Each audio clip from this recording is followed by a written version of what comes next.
You know the story. You have known it since childhood. A garden, two trees, a forbidden fruit, a serpent, and a punishment so total that it explains every form of human suffering ever since. Adam and Eve disobeyed God. They were cast out, and humanity, according to the version handed down for 2,000 years, has been paying for that single act of disobedience ever since. But what if that story was inverted? What if every element you were taught to fear in the Eden narrative was originally the opposite of what it has been made to mean? What if the serpent was not the villain? What if the forbidden tree was not the trap? What if the God who issued the prohibition was not the source? And what if the expulsion from Eden was not a punishment, but the first awakening? This is exactly what the Gnostic teachers preserved in texts that the institutional church spent centuries trying to bury. The Apocryphon of John, the Hypostasis of the Archons, the testimony of truth-buried gospels that record an entirely different reading of the Eden story. A reading in which Eden was not a paradise, it was a containment system. The God who walked in the garden was not the highest source. He was the Demiurge, the false creator the architect Sophia's wisdom had accidentally birthed. And the two trees that stood at the center of the garden were not what the surface story made them seem. They were keys to a secret about human consciousness that the Demiurge desperately did not want Adam and Eve to discover. The Gnostic teachers were specific about why this inversion happened. The Eden story, in its original form, contained a map. A map showing souls how to recognize the trap they had been placed inside. By the time the institutional church standardized the narrative, that map had been redrawn. The trap was reframed as paradise. The escape was reframed as fall. The messenger who tried to wake the sleepers was reframed as the deceiver. And the awakening itself became the original sin. Once this reframing was complete, the story functioned as the opposite of what it had originally been. Instead of warning humanity about its prison, it convinced humanity to mourn the loss of it. By the end of this video, you will see Eden differently. You will see the two trees, the serpent,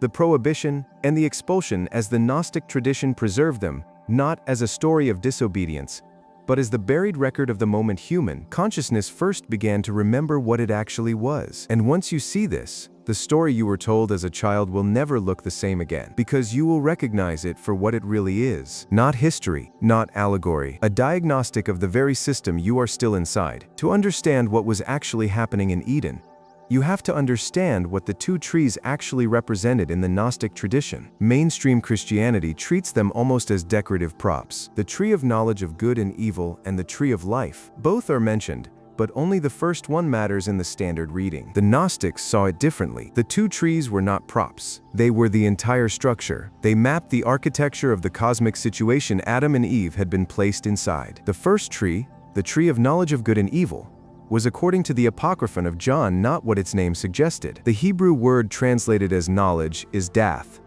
but in the Gnostic understanding this knowledge was specifically gnosis, direct, experiential awareness of reality as it actually is, not moral knowledge, not the ability to distinguish right from wrong as an ethical system. The recognition of one's own divine origin and the true nature of the realm one had been placed into. This is why the Demiurge prohibited it. The fruit of this tree did not contain ethical wisdom. It contained the awakening that would expose his entire fabricated kingdom. The second tree, the tree of life, was something even more carefully hidden. In the Gnostic reading, the tree of life represented the unbroken connection between the divine spark and the source from which it had come, the pleroma, the fullness, the realm of pure light that the Demiurge could not even perceive. The tree of life was not just immortality in the surface sense. It was the recognition that the consciousness within Adam and Eve was not made by the Demiurge. It belonged to a higher reality, and if that recognition fully completed, the Demiurge's authority over them would dissolve entirely. He would have no sovereignty over beings who knew they belonged to a realm beyond his. This is why the original prohibition was specifically constructed as it was. The Demiurge did not just forbid the fruit, he attached a threat. On the day that you eat of it, you shall surely die. But this threat, the Gnostic teachers pointed out, was a lie. Adam and Eve ate the fruit and did not die. They became aware. The death the Demiurge threatened was not physical death. It was the death of their unconscious obedience, the death of their dreamlike acceptance of his authority. From the Demiurge's perspective, this awakening was a kind of death. It was the death of the version of Adam and Eve he could control. From their perspective, it was the first moment of actual life. The two trees then were not options between obedience and rebellion. They were the architecture of the trap and the architecture of the escape, planted side by side in the very garden that pretended to be paradise. And the entire drama that unfolded around them was in the Gnostic reading, the first recorded confrontation between sleeping consciousness and the system that had been built to keep it asleep. There is no figure in the entire Eden narrative more thoroughly inverted than the serpent. In the version handed down to mainstream Christianity, the serpent is the deceiver, the tempter, the voice of evil that tricks Eve into ruining humanity's paradise. But the Gnostic texts preserve a completely different identity for this figure. And once you understand who the serpent actually was in the original Gnostic reading, the entire moral architecture of the story collapses. The Hypostasis of the Archons, one of the buried Gnostic texts found at Nag Hammadi, identifies the serpent not as a deceiver, but as the instructor. In some Gnostic traditions, the serpent was directly associated with Sophia, the divine wisdom whose spark had been hidden inside Adam and Eve. In others, it was a messenger sent from the higher realms specifically to disrupt the Demiurge's containment. In all of them, the serpent's role was the same: not to deceive, to inform, to deliver to Adam and Eve the one piece of information the Demiurge had specifically forbidden them from receiving, the truth about what they actually were and what realm they actually belonged to. When the serpent told Eve that her eyes would be opened if she ate the fruit, the serpent was not lying. The Apocryphon of John records that this is exactly what happened. Their eyes opened, they became aware. The veil that the Demiurge had cast over their perception briefly thinned, and for the first time they saw their own situation clearly. The standard reading describes their newly opened eyes as shame,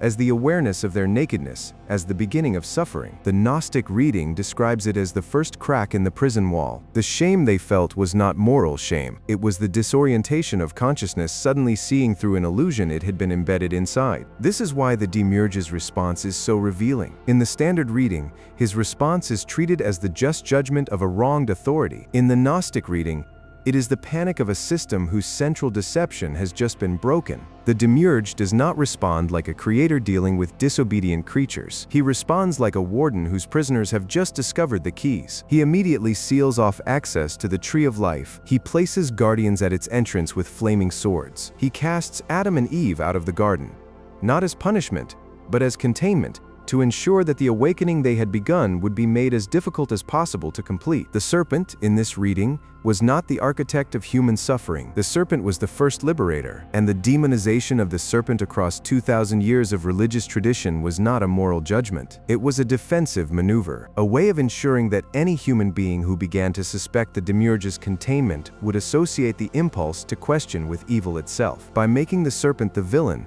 the inversion ensured that the very faculty that could free a soul from the system would feel like the temptation that doomed it. The Gnostic identification of Adam and Eve goes deeper than the surface story even hints at. In the Apocryphon of John, Adam is not simply the first human in a biological sense. He is the first divine spark to be placed into the material construction of the Demiurge, and his creation is described in terms that the institutional retelling could not preserve, because they directly expose the Demiurge's limitation. The Demiurge, according to the text, attempts to create Adam himself. He fashions a body from the elements of his own crystallized realm, but the body lies motionless, inert. The Demiurge cannot animate it, because animation requires something he does not possess: the divine spark from the higher realms. He has the form, but not the life. And it is at this moment that Sophia, watching from beyond his perception, intervenes. She breathes a fragment of her own essence into the still body, and Adam begins to live. This single detail rewrites the entire creation story. The life within Adam was not given by the Demiurge. The Demiurge could not have given it because he did not possess it. The life within Adam came directly from the pleroma,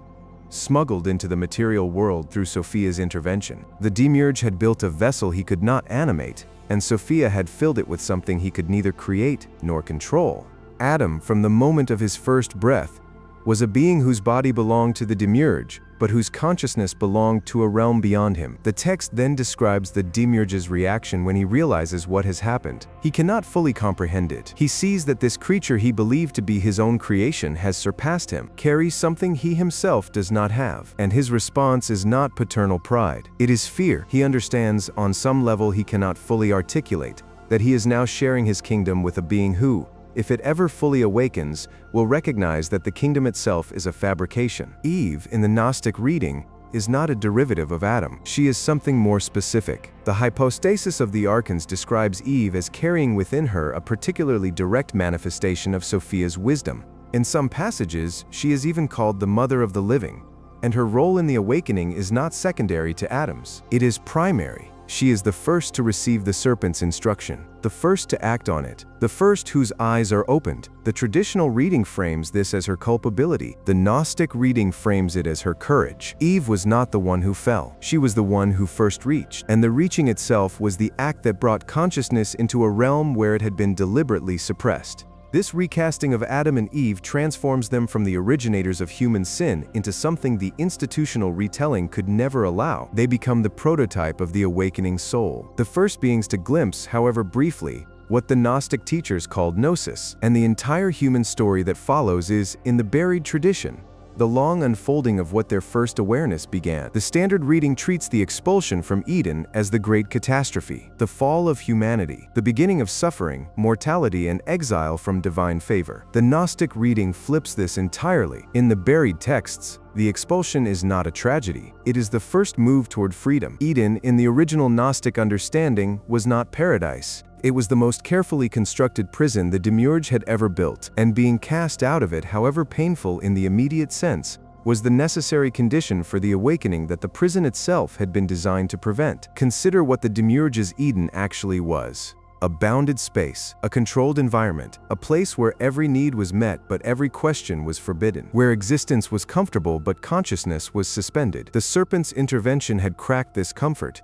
but the structure was still intact. As long as Adam and Eve remained in the garden, the Demiurge could continue to manage their developing awareness. He could limit their access to the tree of life. He could shape what they encountered. He could maintain his proximity, his authority, his presence as the seemingly highest reality. The expulsion changed all of this. By casting Adam and Eve out of the garden, the Demiurge inadvertently removed them from the very system designed to keep them dependent on him. They entered a wider world. A world that, while harsh, contained possibilities the garden had specifically excluded: the capacity for sustained inquiry, the space for direct encounter with conditions that would force consciousness to develop further. The conditions, in fact, of the entire human journey toward gnosis. The expulsion was, in this reading, the beginning of human history, precisely because human history is the story of consciousness slowly waking up from the containment that Eden had been. The Gnostic teachers were specific about what the expulsion accomplished, even at the cost of immediate suffering. The discomfort of life outside the garden was not a punishment. It was the friction necessary for awakening. A consciousness that lives in perfect ease has no impetus to remember what it actually is. A consciousness that encounters difficulty,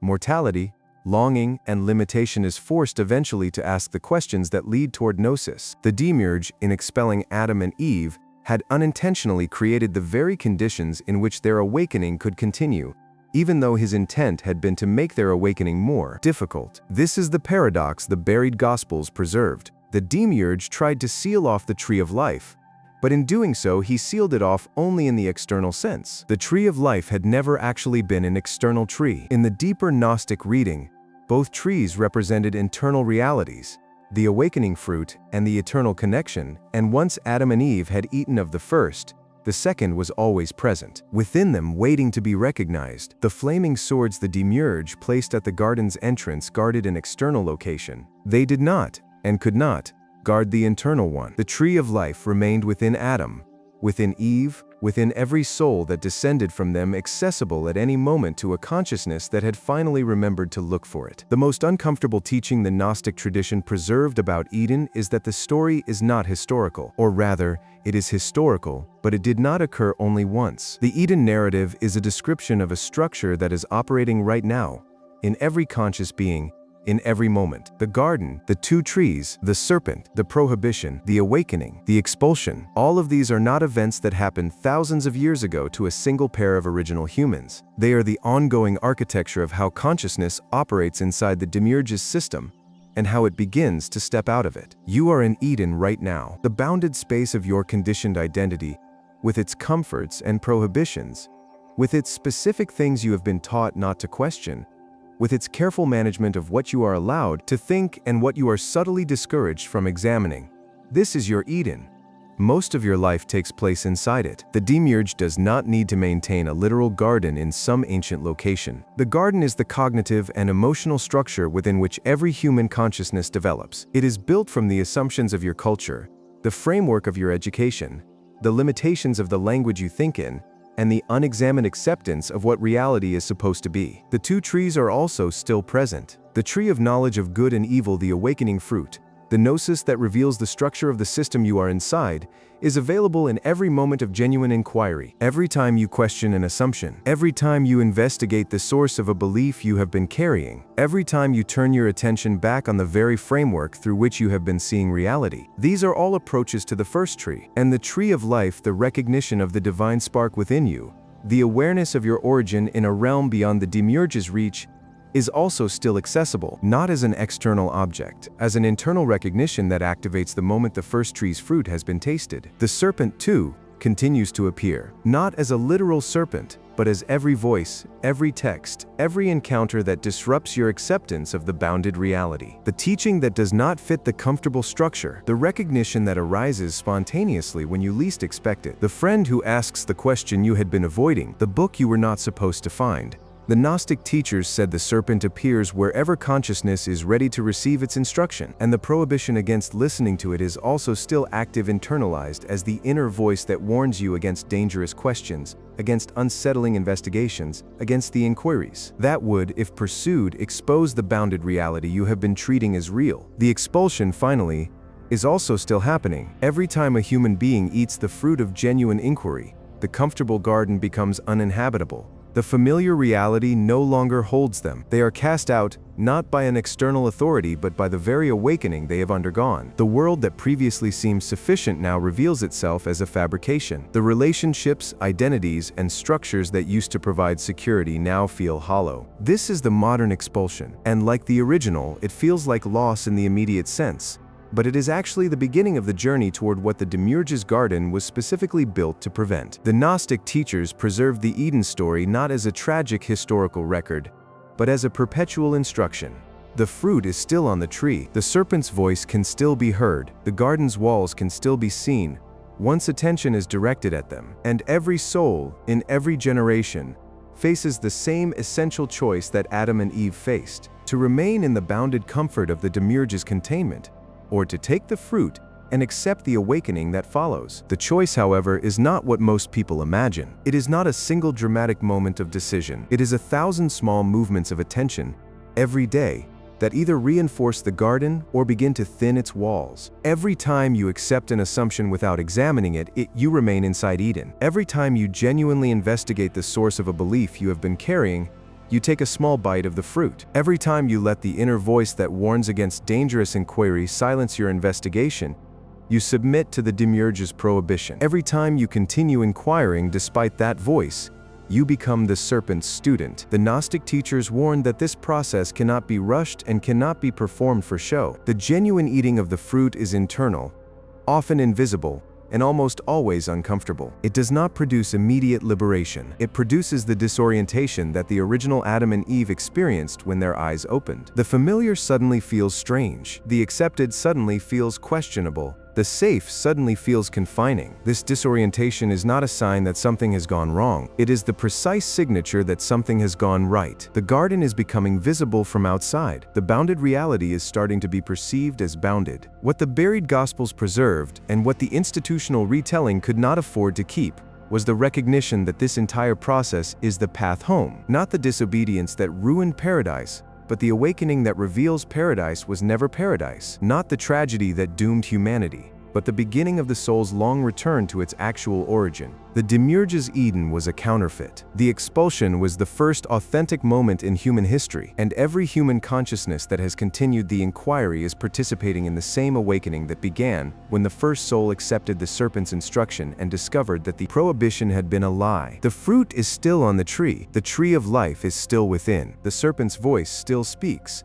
in every text, every encounter, every moment of genuine recognition that disrupts the comfortable garden. And the choice that Adam and Eve made, the choice that the institutional church spent 2,000 years framing as the original sin, is still being offered, in this moment, to anyone willing to recognize it as what it actually is. Not disobedience, not rebellion. The first movement of consciousness toward what it has always been, beneath the bounded reality the Demiurge so carefully constructed to prevent its remembering. The story you were told as a child was not history. It was a map, and the map, properly read, does not condemn you for what humanity supposedly lost. It points to what is still available. In every moment to the consciousness that has finally noticed it has been living inside a garden and is finally ready to walk past the flaming swords into the wider world the Demiurge never wanted you to enter, and remember what was always waiting on the other side.